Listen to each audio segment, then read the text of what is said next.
Ukrainian President Volodymyr Zelenskyy has urged NATO members to guarantee the protection of Ukraine's nuclear facilities.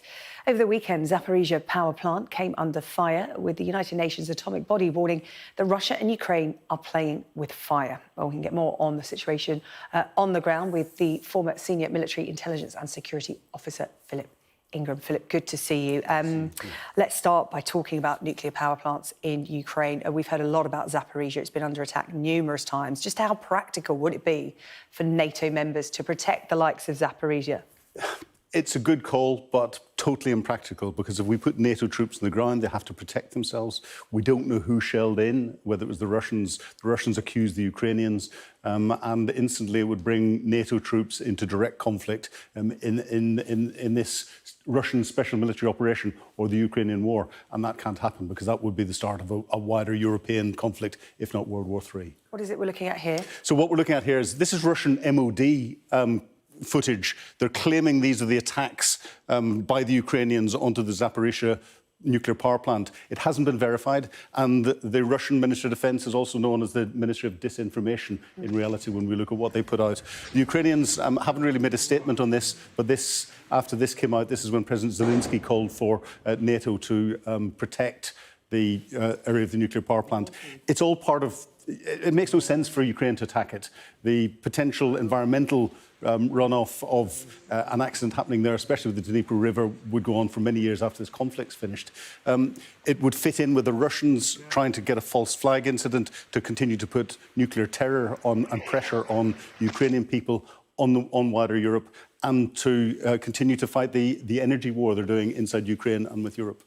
And with no protection from NATO member countries, that remains a very worrying situation.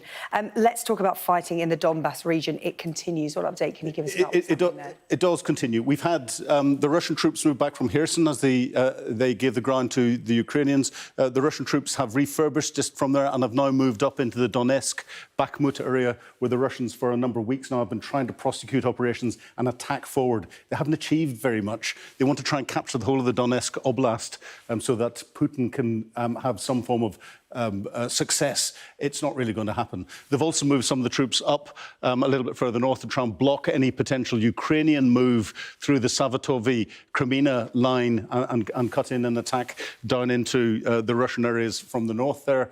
That road is very important, because it's one of a number of roads or lines of communication that are linking Russia through into where the Russian troops are and everything else. It's needed to get ammunition in, it's needed to get people in, it's needed to get equipment in. And the UK Ministry of Defence this morning said that Russia is suffering severe shortages of munitions and skilled personnel. That's a very strong statement. And if Russia's running out of ammunition, that gives the Ukrainians more impetus for them to continue with the momentum they've got already.